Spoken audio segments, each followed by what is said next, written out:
5 साल सत्ता संभालने के बाद पिछले 1.5 साल से ज्यादा का वक्त बीत चुका है। छत्तीसगढ़ की कांग्रेस पार्टी विपक्ष में बैठी है। कांग्रेस को लेकर राज्य के भीतर ये कहा जाता है कि कांग्रेस के तमाम बड़े नेताओं में एकजुटता नहीं है। कांग्रेस पार्टी भी एक मजबूत विपक्ष के तौर पर छत्तीसगढ़ में कितनी बेहतर तरीके से काम कर रही है, ऐसे तमाम सवालों को लेकर आज हम पहुंचे हैं प्रदेश कांग्रेस कमेटी के अध्यक्ष दीपक बैज के पास। दीपक जी, बहुत बहुत स्वागत है इस बातचीत में। जी नमस्कार, धन्यवाद। जिस वक्त हम बातचीत कर रहे हैं, ठीक उस वक्त ये खबर निकल कर आई कि सुकमा में कांग्रेस के कार्यालय को ईडी ने सीज कर लिया है और ये कहा जा रहा है कि शराब घोटाले के पैसे से कांग्रेस भवन को बनाया गया। इस पर अपना राय दीजिए। हाँ, आज का ही न्यूज़ है, हम लोग भी मेल से देखे। मतलब सबसे बड़ा दुर्भाग्य ये है कि देश में पहली बार किसी पार्टी के कार्यालय को अटैच किया गया है। मतलब अब ये सेंट्रल एजेंसियां भारतीय जनता पार्टी के इशारे पे काम कर रही है।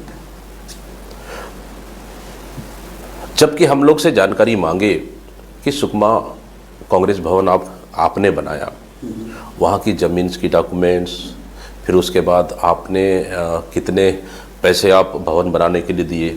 हम लोगों ने वहाँ की बिल जो जिसको हम लोगों ने काम करने के लिए दिए ठेकेदार, उनका बकायदा बिल, फिर उनको चेक से पेमेंट, बैंक कौन सा बैंक है, चेक नंबर बकायदा हम लोगों ने दिया। और अच्छा, ये आप लोगों ने दे दिया है? हाँ, पहले ही बकायदा दे दिया, बकायदा दे दिया। ये कार्यकर्ताओं की मेहनत और खून पसीना का पैसा है। आज हमारे यहाँ राजीव भवन बना है अपना रायपुर का, क्या कार्यकर्ताओं को मेहनत नहीं है? कार्यकर्ताओं को मेहनत की है। आज जिले मुख्यालय बना है कांग्रेस कार्यालय, ये कार्यकर्ताओं को मेहनत की है। आज अगर ईडी को अगर उतनी कांग्रेस पार्टी की कार्यालय को जांचना है तो महल जैसा बना है भारतीय जनता पार्टी कार्यालय रायपुर में, उसको जांच लेना। वहाँ तो 5 स्टार होटल फेल है। हर जिले मुख्यालय में कहाँ का पैसे से बनाए, कहाँ के पैसे से बनाए? उनके पास कोई पेड़ लगे हैं क्या पैसे के? क्या हमारे पास पेड़ है, उस पेड़ से हम लोग तोड़ के पैसे से हम लोग भारतीय जनता पार्टी कार्यालय बनाए? मतलब ये दोहरा नीति क्यों? मतलब इस तरह की एकदम ओछी राजनीतिक है। मतलब राजनीतिक में इस हद तक गिर सकती है, हम लोगों ने कभी कल्पना नहीं किया। गलत है, इसका पुरजोर विरोध होगा। नहीं, विरोध का स्वरूप क्या होगा? कांग्रेस कार्यालय को ईडी ने सीज कर लिया एक तरीके से, हालांकि प्रोविजनल सीज है ये, लेकिन फिर भी स्टैंड क्या, किस रूप में आप लोग लेने जा रहे हैं? बिल्कुल स्टैंड हम लोग लेंगे। अभी एक्सएम से हमारी चर्चा हुई, लीडर ऑफ अपोजिशन से चर्चा हुई और सीनियर नेताओं से चर्चा कर रहे हैं। चर्चा करने के बाद मुझे लगता है कि 1 घंटे के अंदर अभी पार्टी स्टैंड लेगी और ज़रूर हम लोग ईडी और भारतीय जनता पार्टी सरकार के खिलाफ में प्रोटेस्ट करेंगे। बहरहाल दूसरे सवालों पर लौटते हैं कि एक बड़ा मैंडेट आप लोगों को मिला था 2018 के चुनाव में।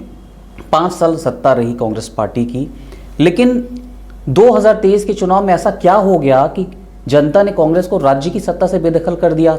और चूंकि प्रदेश अध्यक्ष की हैसियत से आप काम कर रहे हैं इस वक्त, उन खामियों को तलाशना और कमियों को दूर करने की भी बड़ी जिम्मेदारी बतौर प्रदेश अध्यक्ष आपकी है। क्या पाया आपने? देखिए, ये तो सच्चाई है कि 5 साल में हमारी सरकार ने प्रदेश के हर वर्ग, हर क्षेत्र, चाहे आप प्रदेश के पूर्व से पश्चिम, उत्तर से दक्षिण आप देख लीजिए, हर वर्ग के लिए, हर क्षेत्र के लिए, हर आम जनता के लिए काम किए, इसमें नो डाउट। लेकिन ठीक है, कभी सोच भी नहीं सकते थे कि हम सत्ता से बाहर होंगे, लेकिन चुनाव हुआ, सत्ता से बाहर हो गए, ये भी सच्चाई है। लेकिन मुझे लगता है कि चुनाव के बाद समीक्षा हुई, बहुत सारे कारणें भी आई हमारे पास, कोई बड़ी कारण है, कोई छोटी कारण है। देखिए, चुनाव आप अगर आपके पक्ष में परिणाम नहीं आता है तो छोटी कारण भी बड़ी हो जाती है और हर छोटी छोटी कारणें आती है। तो ये तो स्वाभाविक सा एक नेचर है। लेकिन हम लोगों ने समीक्षाएं की। देखिए, सीधा सीधा है कि भारतीय जनता पार्टी कहीं ना कहीं झूठ के पुलिंदे पे सरकार बना दी। यहाँ पे क्या हालत है आज बता लीजिए। लगभग 2 साल पूरे होने जा रहे हैं। 21 कुंटल किसानों के धान खरीदने का क्या हालत थी इस समय। पर 10 कुंटल 11 कुंटल 12 कुंटल खरीदी कर रही थी। हम लोगों ने, कांग्रेस पार्टी ने निर्णय लिया, हर बड़े लीडर हमारे यहाँ, पूर्व मुख्यमंत्री भूपेश बघेल जी की बात करें, महंत जी की बात करें, टीएस बाबा की बात करें, हर बड़े लीडर हम लोगों ने तय किया। स्वयं दीपक बैज भी, कांग्रेस का अध्यक्ष, हर धान खरीदी केंद्र जाएंगे, अब देखेंगे किसानों को धान कितने खरीदी हो रही है। गए, देखे, डर की वजह से फिर 20 कुंटल 20.5 कुंटल खरीदना पड़ा है। इतनी खरीदी हो गई कि 150 लाख मीट्रिक टन धान खरीद ये लिया राज्य सरकार ने। डर की वजह से इतना खरीदी हो गई कि अब डर की वजह से, कांग्रेस के दबाव में, किसानों के दबाव में आपने खरीदी तो कर ली, लेकिन क्या हुआ इसका? डबल इंजन की बड़ा दावा करते थे आप। हमारे चावल को सेंट्रल पूर में खरीद क्यों नहीं रहे हैं? आज धान को नीलामी करना पड़ रहा है, आप 3100 में खरीद रहे हैं यार, 1800 में नीलामी कर रहे हैं। नुकसान किसका है? जनता के पैसा का है, राज्य के बजट का है। मतलब इस तरह से बात करें हम, देखिए वादा करके आई है, बहुत सारे वादे हैं, वादा करके आई है, उन वादों को तो अभी तक हम लोगों ने टच भी नहीं किया है, एक भी वादा को टच नहीं किया। भाजपा की सरकार तो ये दावा कर रही है कि मोदी गारंटी में जितने बड़े वादे किए गए थे, उन वादों को, लगभग बड़े वादे जो थे, उन वादों को पूरा कर लिया है।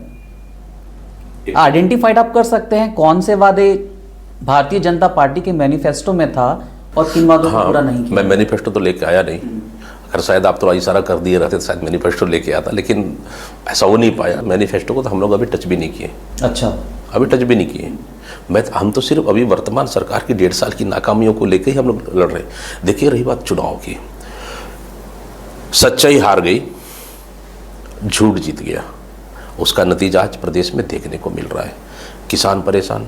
मैंने शुरुआत किया था, किसान धान नहीं खरीद पा रहे थे, किसानों का कांग्रेस के दबाव में धान खरीदी हुआ। मेहतारी बंधन बड़ा मुश्किल से पोर्टल खोले, अब 1.5 साल से पोर्टल बंद है। ठीक, सब जितने भी शादीशुदा है सबको देंगे। मुख्यमंत्री को पत्नी भी, भूपेश बघेल जी मुख्यमंत्री थे उस समय, उसकी पत्नी को भी देंगे, कलेक्टर की पत्नी को भी देंगे, अरुण साव किसी पत्नी को भी देंगे। आज पूछ लीजिए, मिल रहा है? मिल रहा है किसी को? अब सब क्राइटेरिया में बांट दिए, ये गरीबी रेखा, ये फलाना फलाना, ये टैक्स पेयर, ये संविधान नियुक्ति, ये सब बांट दिए। तो उसको देख क्या हालत है। फिर आप मेहतारी बंधन का तो हो गया, उसके बाद आज 1 लाख लोग को नौकरी देंगे। आज बता दिए, सरकार बनने के बाद दूसरा साल पूरे होने जा रहा है, कितने लोगों को नौकरी मिला? 10,463 स्कूल बंद करने जा रही है ये सरकार, इसलिए क्योंकि विधानसभा में घोषणा हुआ, माननीय बृजमोहन अग्रवाल जी तत्कालीन शिक्षा मंत्री थे, आज सांसद हो गए, 35,000 शिक्षक भर्ती करेंगे। क्या हुआ? इस वित्तीय वर्ष में माननीय ओपी चौधरी जी हमारे ज्ञानी वित्त मंत्री हैं, 20,000 शिक्षक भर्ती करेंगे। क्या हुआ? मुख्यमंत्री जी अभी क्या त्यौहार चल रहा था गांव में इनका? सुशासन तिहार 5,000 भर्ती करेंगे।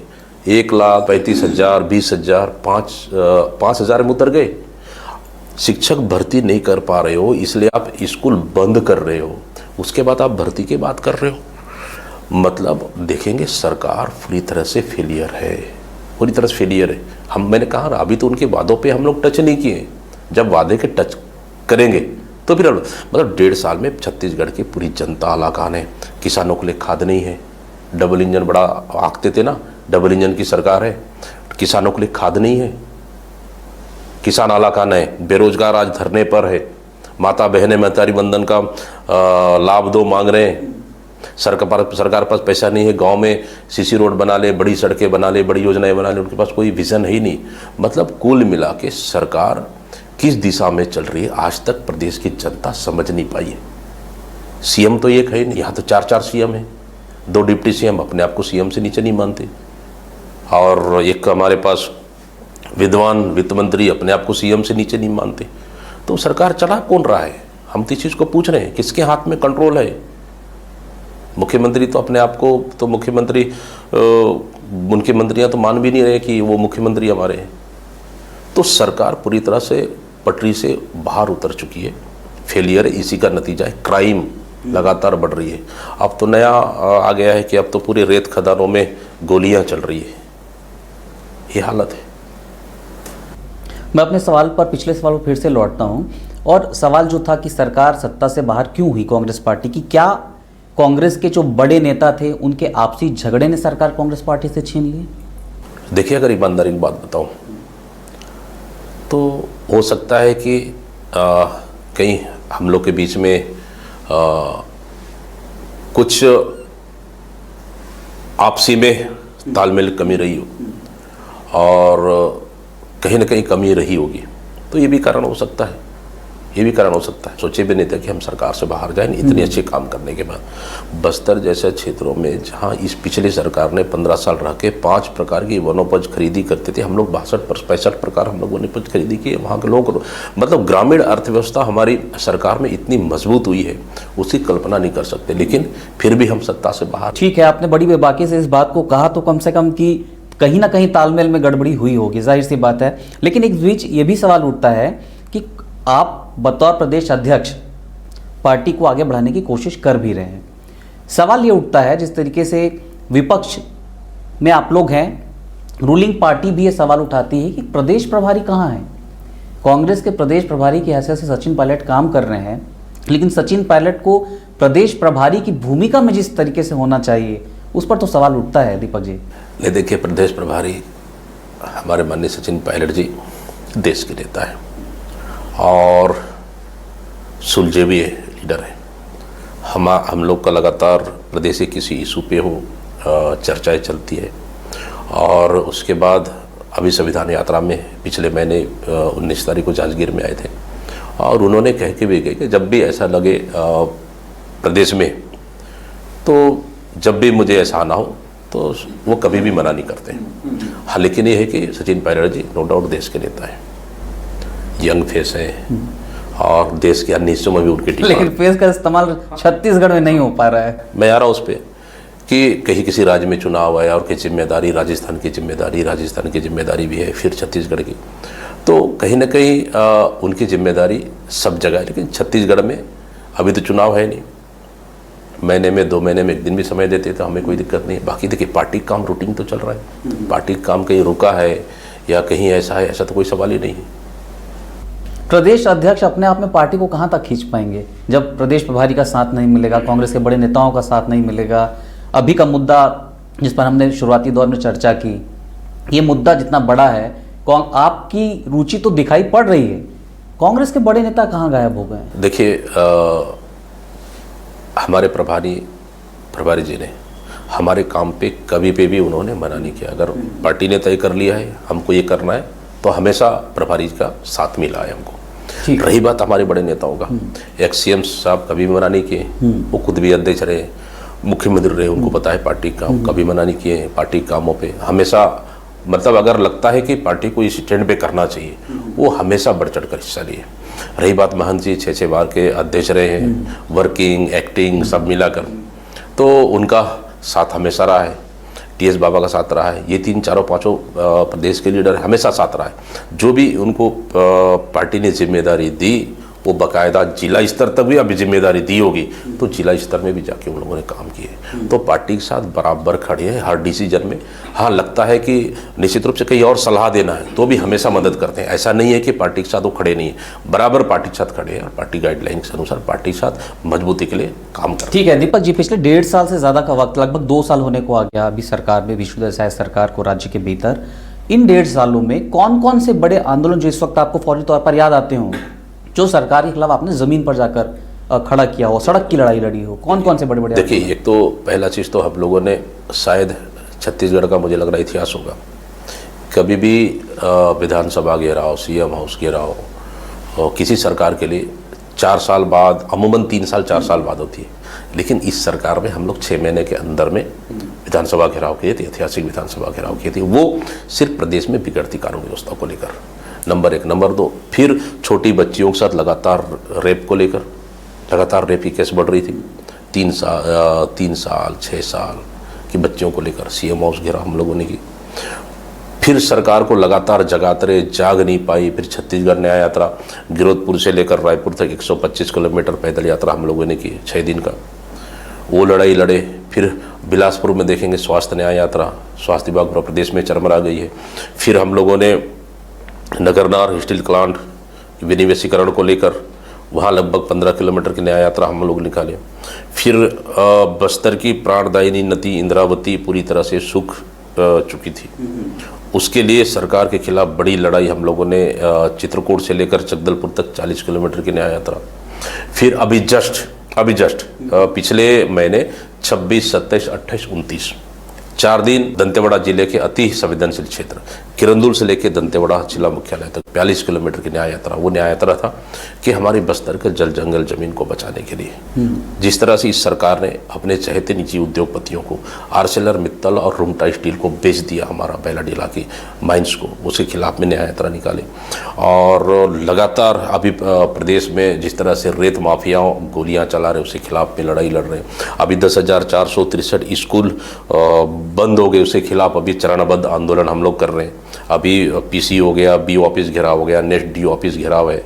उसके बाद फिर हम लोग आपको बता दें कि किसानों की खाद को लेकर लगातार मामले उठा रहे हैं। सरकार धान नहीं खरीद पा रही थी, उसके लिए हम लोग लगातार सोसाइटी में जाके, मतलब सरकार के खिलाफ मुद्दों की कमी नहीं है, मुद्दों की कमी नहीं है, मुद्दे तो बराबर मिल रहे हैं और जनता के हित के लिए कांग्रेस बराबर लड़ रही है। और आज मैं कह दूं आपको कि पिछले हमारी सरकार 5 साल थी, भारतीय जनता पार्टी 4 साल तक घर से बाहर नहीं निकल पाई, लेकिन जस्ट उल्टा कांग्रेस को देखेंगे, सरकार बनने के दूसरे दिन से आंदोलन शुरू हुई है, आंदोलन शुरू हुई है और लगातार हम सरकार खिलाफ कर रहे हैं, चाहे सेंट्रल के मुद्दों को लेकर हो चाहे स्टेट के मुद्दों को। क्या यही वजह है कि राहुल गांधी जैसे कांग्रेस के बड़े नेताओं ने आपको चिट्ठी लिखी, आपके काम को अप्रिशिएट किया, सराहा, और कहीं ना कहीं चिट्ठी ने राज्य के भीतर आपको एक बड़ा कद भी दिया, आपको मजबूत भी किया, ये मानते हैं? देखिए, मैं तो धन्यवाद देता हूँ हमारे नेता माननीय राहुल गांधी जी को, खड़गे जी को। उनके दिशा निर्देश पे कांग्रेस पार्टी छत्तीसगढ़ काम कर रही है और मजबूत विपक्ष के रूप में काम कर रही है। और कहीं ना कहीं इसका नतीजा है कि हमारी लड़ाई सरकार के खिलाफ जनहित के मुद्दों के लड़ाई को लेकर ये मेरे लिए सबसे बड़ा उपलब्धि है। मेरा सवाल इसलिए भी था क्योंकि समय बेसमय राज्य के भीतर कांग्रेस पार्टी के भीतर खासतौर पर ये चर्चा उठती रही कि फलाने नेता को प्रदेश अध्यक्ष बनाया जाएगा, टीवी में ब्रेकिंग्स भी चलती रही, हमने भी ब्रेकिंग चलाई है। लेकिन उस बीच राहुल गांधी की चिट्ठी आती है और राहुल गांधी की चिट्ठी के बाद समीकरण कांग्रेस पार्टी के भीतर तेजी से बदल जाते हैं, एक नए दीपक बैच का उदय होता है। नहीं, देखिए, आप इसमें दीपक बैच देखिए, मैं तो मेरे बाप मेरे दादा कोई राजनीति में थे तो नहीं कि मैं किसी सांसद का बेटा होके मैं पैदा होके आया हूँ, किसी मंत्री का बेटा पैदा होके आया हूँ, किसी विरासत की राजनीति लेके आया हूँ। मैं तो उस बस्तर जैसे क्षेत्र से आता हूँ जहाँ एकदम पूरे ट्राइबल एरिया, अति संवेदनशील क्षेत्र। उसके बाद हम कांग्रेस को मजबूती के लिए लड़ रहे हैं और सवाल ही एकदम जायज़ है क्योंकि राहुल गांधी जी का चिट्ठी ने ये साबित कर दिया कि छत्तीसगढ़ प्रदेश कांग्रेस कमेटी सरकार के खिलाफ मजबूती के साथ जनहित के मुद्दों को लेकर लड़ रही है। ये सच्चाई है कि उनकी चिट्ठी आने के बाद यह है कि हमारी भी मनोबल बढ़ा है और कार्यकर्ताओं का मनोबल बढ़ा है। और हमने धन्यवाद भी दे दिया माननीय राहुल गांधी जी को कि कम से कम एक कार्यकर्ताओं को कांग्रेस पार्टी को मजबूती के लिए जिस हिसाब से काम कर रही है छत्तीसगढ़ प्रदेश कांग्रेस कमेटी, उसको उन्होंने सराहा है, तो इसलिए मैंने उनको धन्यवाद। अब तो राहुल गांधी इससे मनोबल भी बढ़ा है, राहुल गांधी की चिट्ठी भी आ गई, मनोबल भी बढ़ गया। कांग्रेस संगठन में बदलाव की जो आहट बीच बीच में होती है वो कब देखने को मिलेगी? कोई बड़े बदलाव की जो गुंजाइश बरकरार है इस वक्त, वो कब तक मुमकिन होता नजर आता है? देखिए, अभी हम लोगों ने लगभग कुछ जिलों में परिवर्तन अभी लोग किए हैं और आने वाला समय में हमें लगता है कि आवश्यकता अनुसार जहां परफॉर्मेंस कमज़ोर है, बदलाव की लगता है आवश्यकता होगी, फिर वहां पे हम लोग करेंगे। अभी 2-4 दिन पहले ही आपने सरकार के मंत्री केदार कश्यप, कांग्रेस के वरिष्ठ नेता रहे अरविंद नेताम, इसके अलावा बस्तर के सांसद महेश कश्यप को अपने मानहानि का नोटिस भेजा है। मानहानि का नोटिस भेजने के पीछे की बड़ी वजह? देखिए, तीनों नेता बस्तर से आते हैं। अरविंद नेताम जी 2 बार केंद्रीय मंत्री रहे, मेरे ख्याल से 5 बार सांसद रहे, कांग्रेस से रहे। फिर बीएसपी में चले गए, फिर उसके बाद एनसीपी में चले गए, फिर उसके बाद बीजेपी में चले गए, फिर कांग्रेस में आए, उसके बाद फिर अभी अमर राज पार्टी बनाए। ठीक है, उनकी विचारधारा है, मैं तो बहुत सम्मान करता हूँ उनका, वरिष्ठ नेता है, मेरे बहुत अच्छा संबंध है। और केदार कश्यप जी वहाँ के 15 साल के मंत्री, फिर मंत्री हैं, मुझे 20 साल कंप्लीट करेंगे। महेश कश्यप जी अभी वर्तमान में सांसद हैं। बस्तर की राजनीति को लेकर एक शब्द नहीं बोलते, जल जंगल जमीन बिक रहा है, आप एक शब्द नहीं बोलते। बिकना चाहिए या नहीं चाहिए, हमने तो कई सवाल पूछे। यहाँ पे खनिज संसाधन आपने बेच दिया, बिकना चाहिए कि नहीं बिकना चाहिए, एक शब्द नहीं बोलते हो।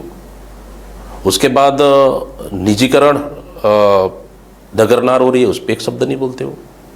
और इंद्रावती पानी सूख गया, एक शब्द नहीं बोलते हो। फिर मतलब बस्तर के लिए आप नेतृत्व कर रहे हैं, सरकार आपकी है, आपने बस्तर के लिए क्या किया है अभी तक का, सबसे बड़ा सवाल।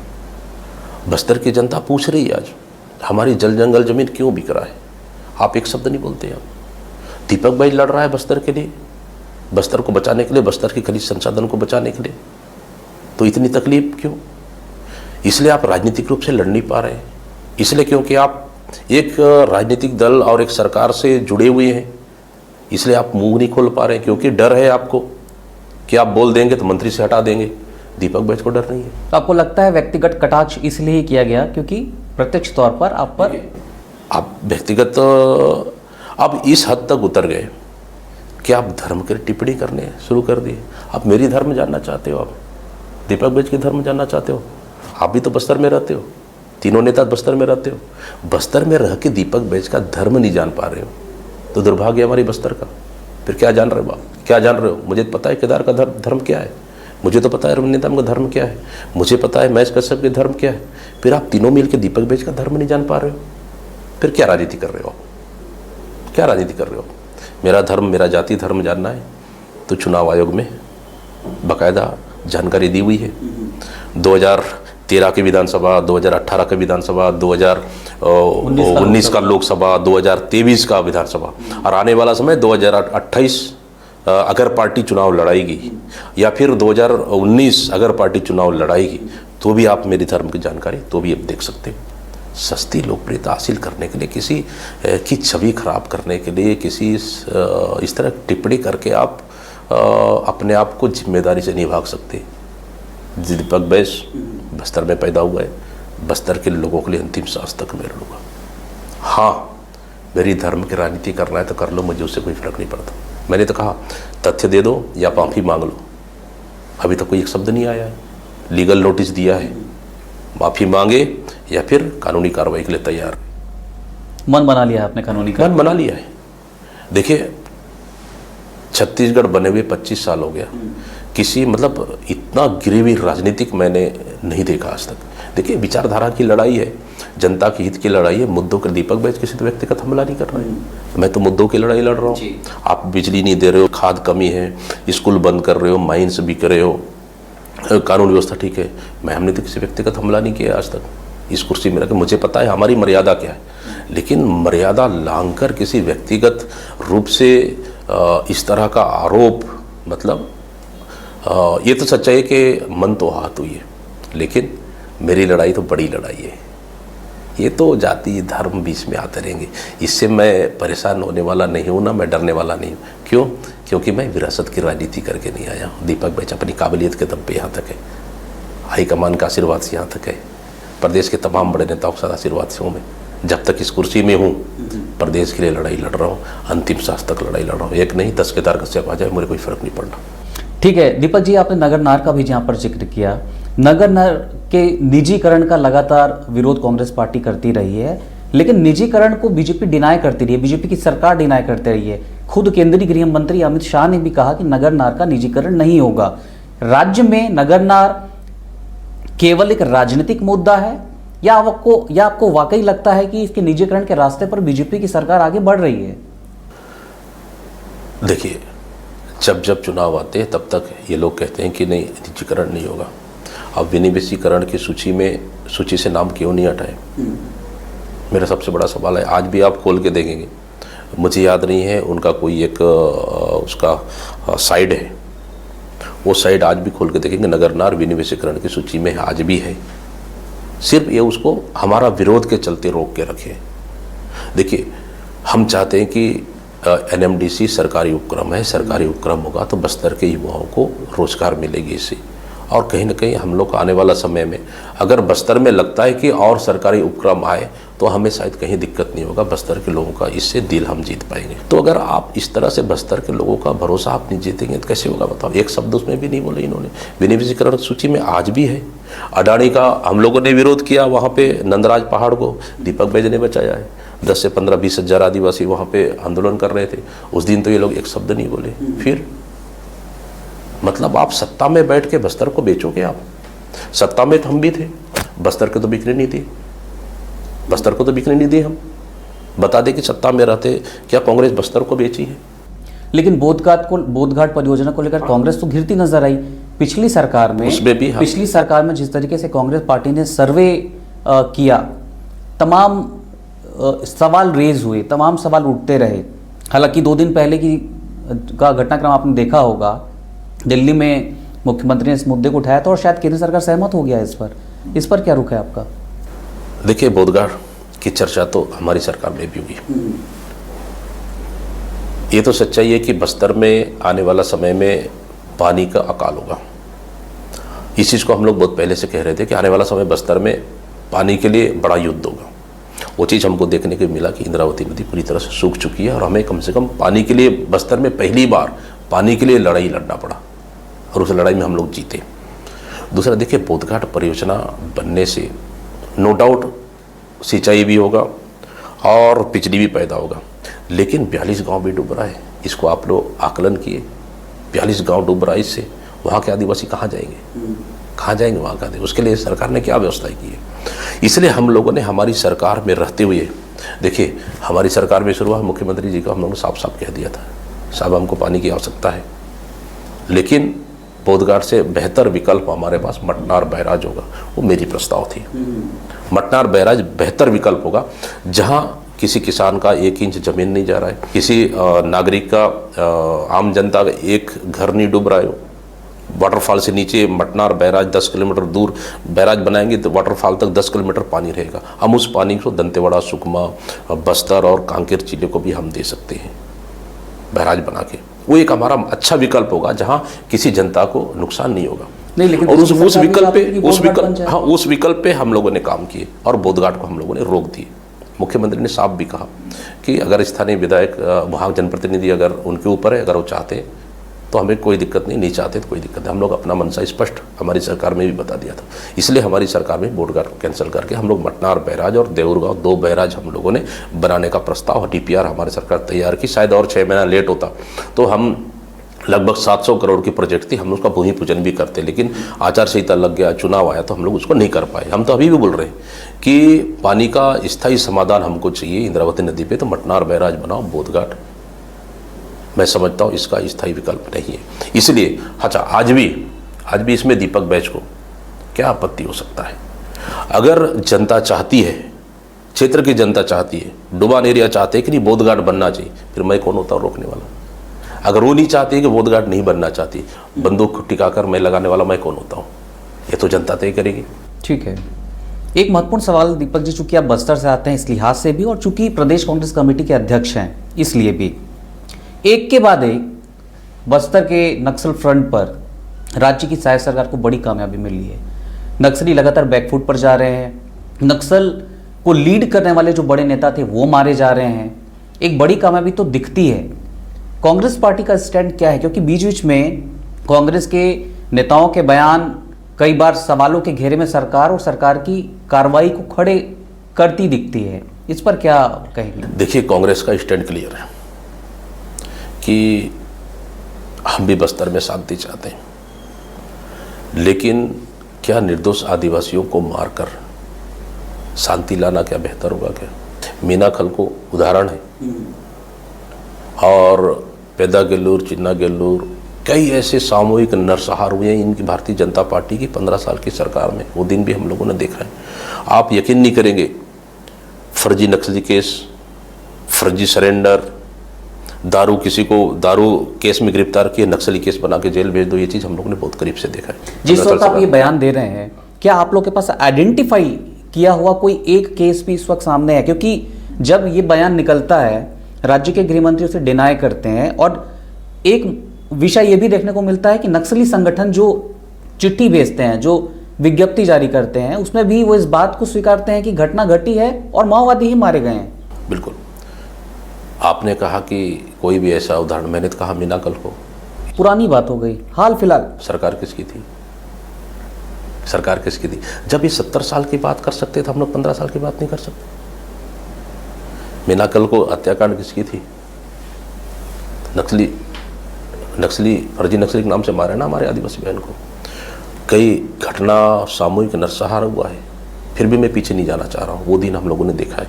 हम यही चाहते हैं कि हम भी बस्तर में शांति चाहते हैं, लेकिन निर्दोष आदिवासियों को मार कर नहीं। हाँ, नो डाउट कि 2-3 टॉप लीडरों का एनकाउंटर हुआ है। बसव राजू का भी हुआ है, नक्सली शिकार भी किए। उसके बाद और कोई भास्कर का भी हुआ है, और 2-3-4 घटना, सुधाकर का हुआ, भास्कर का हुआ, बसव राजू का हुआ। हाँ, बिल्कुल हुआ है, बिल्कुल हुआ है, मानता हूँ उस चीज़ को मैं। इसके बाद और कुछ नक्सली एनकाउंटर हुआ, क्लियर है, लेकिन कम से कम 4 एनकाउंटर में तो ग्रामीण मारे गए हैं। कम से कम 4 एनकाउंटर में ग्रामीण मारे गए। हम लोगों ने कहा इसको जांच कराइए, मजिस्ट्रेट जांच कराइए। उनके पास राशन कार्ड है, उनके पास जॉब कार्ड है, उनके पास आधार कार्ड है, वो कैसे नक्सली हो सकता है? जहां टारगेट एनकाउंटर हुआ, हमने कभी आपत्ति दर्ज नहीं की। इस चीज़ को भी आप ध्यान रखिए ना। हाँ, जहां ग्रामीण बोले कि ये निर्दोष ग्रामीण मारे गए, कांग्रेस ने वहीं आवाज़ उठाई और आगे भी उठाएंगे। जहां निर्दोष ग्रामीण मारे जाएंगे, हम आवाज़ उठाएंगे, क्योंकि कांग्रेस ने छत्तीसगढ़ और बस्तर में एक टॉप लीडरशिप खोया है। उनकी दर्द हम जानते हैं। अभी भी कुछ दिन पहले हमारे कार्यकर्ता बीजापुर में मार दिए गए, कांग्रेस कार्यकर्ताओं को। दोनों पहले 8 महीना पहले एक भाई को हत्या की, एक भाई को सेकंड, अभी 15-20 दिन पहले सेकंड भाई को फिर मार दी। हम तो नहीं बोल रहे कि सुपारी किलिंग है। जब हमारी सरकार में हत्या हुई, 1-2 हत्या हुई थी, लोग पूरे टारगेट किलिंग है। तो इसलिए हम पूछ रहे हैं कौन सा किलिंग है। हम चाहते हैं बस्तर में शांति आना चाहिए, लेकिन टारगेटेड एनकाउंटर हो। झीरम का आपने जिक्र किया, गृहमंत्री ने बयान दिया है, गृहमंत्री विजय शर्मा ने, कि झीरम के जो दोषी हैं उनका चेहरा बेनकाब किया जाएगा। हाल फिलहाल का उनका ये बयान है। गृहमंत्री जी, अगर जो हमारी सरकार ने एसआईटी गठित की है कि एसआईटी की जांच को आगे बढ़ा रहे हैं, भाई लगातार तो केंद्र भी इनकी सरकार है, अभी तक क्यों नहीं किए? करना चाहिए। देखिए, गृहमंत्री दिन को क्या बोलते हैं, रात को क्या बोलते हैं, कल सवेरे क्या बोलेंगे, वो तो भगवान मालिक है। उनका तो भगवान ही मालिक है।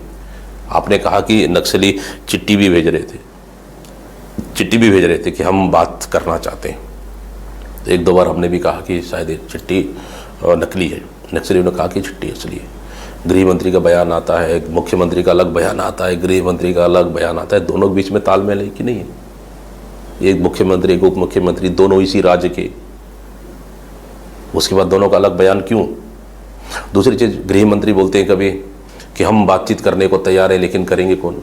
फिर बोल रहे हैं कि हम बातचीत तैयार नहीं है, सिर्फ गोली का जवाब गोली से देंगे।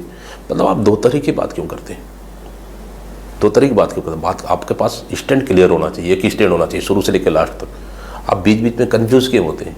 मैं तो इतना तक भी देखा, गृहमंत्री तो सुझाव भी मांग रहे थे नक्सलियों से कि क्या होना चाहिए, क्या उसका नीति, वो पुनर्वास नीति क्या होना चाहिए, कितने सुझाव आया नक्सलियों से, जरा ये भी तो बता दें।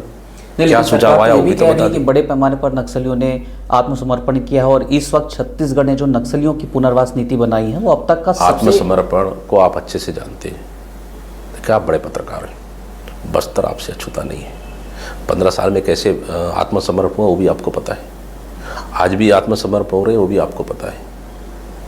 आत्मसमर्पण कैसे हो रहा है आपको पता है। हाँ, लेकिन कुछ एनकाउंटर हुआ है, कुछ नक्सली लीडर मारे गए, ये भी सच्चाई है। देखिए, जो सच्चाई है, मुझे सच्चाई कहने में मुझे कहीं कोई परहेज नहीं है, लेकिन जहाँ गलत है मुझे गलत कहने में मुझे कोई परहेज नहीं। गृह मंत्री अमित शाह कह रहे हैं कि मार्च 2026 तक छत्तीसगढ़ से नक्सलवाद पूरी तरीके से, देश से नक्सलवाद पूरी तरीके से खत्म हो जाएगा।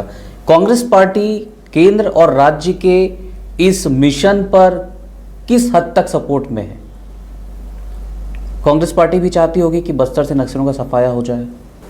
मैंने तो कहा हम चाहते हैं कि बस्तर में शांति आना चाहिए, लेकिन अब गृह मंत्री बोल रहे हैं और यहाँ के सरकार बोल रही है 1 साल में ख़त्म कर देंगे, तो अच्छा है भाई, ख़त्म कर दो। नक्सली बहुत बैकफुट में चले गए, नक्सली ख़त्म होने के कगार पर है, लेकिन अभी तो 3-4 दिन पहले देख रहे हैं हमारे एडिशनल एसपी आईटी विस्फोट में शहीद हो गए। जो कभी कल्पना नहीं कर सकता था, मेन रोड से जस्ट थोड़े से दूर में, जहाँ नक्सली उस एरिया में पूरी तरह से ख़त्म हो गई, सरकार कह रही वहाँ हो गई। अभी देखेंगे और 8 दिन के अंदर में आपका भैरमगढ़ से जस्ट आगे मेन रोड NH में 9 बजे रात को ट्रक को रोक कर जला दिया जाता है, जहाँ उसकी बाजू में ऑपरेशन चल रही है। फिर सवालें तो खड़े करती है, लेकिन हम भी बस्तर में शांति चाहते हैं, लेकिन मुझे लगता है सरकार ओवर कॉन्फिडेंस में। एक परसेप्शन बस्तर को लेकर यह भी डेवलप हो रहा है कि जिस दिन बस्तर से नक्सलियों का खात्मा हो जाएगा, बस्तर को कॉरपोरेट्स के हाथ सौंप दिया जाएगा। ये जो सवाल खड़ा हो रहा है उस पर कांग्रेस पार्टी इत्तेफाक रखती है या कांग्रेस? देखिए, ये तो सच्चाई है, ये तो हम लगातार कहते आ रहे हैं। कहीं नक्सलियों की सफाई के आड़ में कहीं उद्योगपतियों को हमारे खनिज संपदा को बेचने का कोई उद्देश्य तो नहीं। ये लगातार इस चीज़ को कहते आ रहा हूँ मैं, और कांग्रेस लगातार इस बात को कहती आ रही, और ये बात कहीं ना कहीं सच्चाई साबित होती दिख रही है आज। जस्ट आप बैला, अभी नक्सली ख़त्म भी नहीं हुई है, हमारी दंतेवाड़ा बैला डीला की माइंस की पहाड़ को आप रुंटा स्टील और आर्सेलर मित्तल को बेच दिए।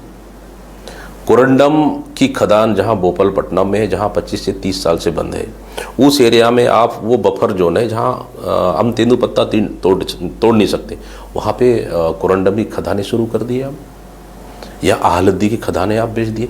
4 खदानों को, माइंस को बेच दिया आप लोगों ने बस्तर का। नक्सली खत्म नहीं हुई है, मतलब आप कुल मिला के रेड कारपेट आप अडाड़ी के लिए तो नहीं बिछा रहे हैं, आप बड़े उद्योगपति नहीं बिछा रहे हैं आप। इस संबंध में भारतीय जनता पार्टी का नेताओं का एक शब्द बयान क्यों नहीं आता है? दीपक बैज लड़ रहा है इसलिए उनको तकलीफ हो रही है, इसलिए व्यक्तिगत आरोप लगा रहे हैं। एक नहीं 10 व्यक्तिगत आरोप लगा लो आप। हमारी लड़ाई, कांग्रेस की लड़ाई और दीपक बैज की लड़ाई कभी भी पीछे नहीं आएगी, एक कदम पीछे नहीं होगी। एक आखिरी सवाल दीपक जी, फिर बातचीत को विराम देंगे कि 3 साल लगभग बच गए हैं चुनाव के दरवाजे पर पहुंचने में आप लोगों को। इन 3 सालों की क्या कार्य योजना बनाकर चल रहे हैं? इन 3 सालों में कांग्रेस पार्टी कहां जाकर खड़ी होगी, और इन 3 सालों बाद जो चुनाव होगा और जो मत जनता के EVM पर कैद होंगे, कांग्रेस पार्टी अपना को कहां देख रही है? देखिए, लगभग, क्योंकि बड़ी चुनौती है, नेताओं के जो बिखराव हैं उसे आपको समेटना है, संगठन को मजबूत करना है, सरकार के खिलाफ आपको ज़मीन पर उतरकर माहौल बनाना है। इस लिहाज से सवाल बहुत महत्वपूर्ण है। बिल्कुल। देखिए, कांग्रेस में बिखराव आपको लग रहा है कहीं पे भी हो। दीपक बैज और भूपेश बघेल लड़ते हुए आपको कहीं दिख रहे हैं? दीपक बैज चरणदास महंत कहीं लड़ते हुए आपको दिख रहे हैं? या दीपक बैज TS बाबू कहीं लड़ते हुए दिख रहे हैं? देखो, विचारों में 10-20% असहमति हो सकती है, मनभेद हमारा कहीं पे भी नहीं है, कहीं पे भी नहीं है। आज पार्टी का बैठक हो, अगर सब नेता राज्य में हैं, राज्य के अंदर है, सब लोग बंद कमरे में बैठकर हम लोग पार्टी के लिए डिसीजन हम करते हैं कि पार्टी का स्टैंड क्या होना चाहिए, किस मुद्दे पे कैसे लड़ाई चले। आज भी मैं लगातार, आज भी चर्चा कर रहा हूँ, मैं फ़ोन से चर्चा कर लेता हूँ, कभी घर में जाके बैठ के चर्चा कर लेता हूँ। यही तो कांग्रेस का एक अच्छा वातावरण निर्मित हुआ है अभी। ये दूसरी चीज़, देखिए, हमारे लिए चुनौती तो है कि 2 साल कंप्लीट होने जा रहा है, 3 साल बाकी अभी, लेकिन छत्तीसगढ़ में सरकार हर मोर्चे पर पूरी तरह से फेल हो चुकी है। जनता त्रस्त हो चुकी है, जनता कहीं ना कहीं अपने आप को ठगा हुआ महसूस कर रही है सरकार से। सरकार संभल नहीं रहा है, कौन मुख्यमंत्री, कौन चला रहा है, कहाँ से चल रहा है, दिल्ली से चल रहा है, नागपुर से चल रहा है, या फिर आप बिहार से चल रहा है सरकार, कहीं किसी को पता नहीं है। डिसीजन कौन ले रहा है? आप 10,463 स्कूल बंद करने का डिसीजन ले रहे हो, आपको सलाह किसने दिया? आप उसके जगह में इसलिए कर रहे हो कि आप टीचरों की कमी है, आप उसके जगह में नए भर्ती क्यों नहीं कर रहे हो अगर आप वादा करके आए तो? मतलब इस तरह के निर्णय से कहीं ना कहीं छत्तीसगढ़ प्रदेश पूरी तरह से, आप शिक्षा के क्षेत्र में देख ले, स्वास्थ्य के क्षेत्र में देख ले, माइंस के क्षेत्र में देख ले, कि हर क्षेत्र में पूरी तरह से सरकार फेल है। तेंदुपत्ता खरीदी नहीं हो पाया जो टारगेट था, सरकार है ही कहाँ? भगवान, मतलब ये अंधेर नगरी चौपट राजा की सरकार है। आने वाला 30 साल नो डाउट कांग्रेस का रोड मैप क्लियर है, सरकार के खिलाफ मजबूती के साथ लड़ाई लड़ेंगे, और यह है कि आने वाला 3 साल के बाद सरकार फिर छत्तीसगढ़ में कांग्रेस की बनेगी, भारतीय जनता पार्टी 10 से 15 सीट में सीमित हो जाएगी। ठीक है, आज की बातचीत के लिए बहुत बहुत शुक्रिया दीपक बैज जी। अगली बार किसी नए गेस्ट के साथ हम फिर रूबरू होंगे, तब तक के लिए नमस्कार।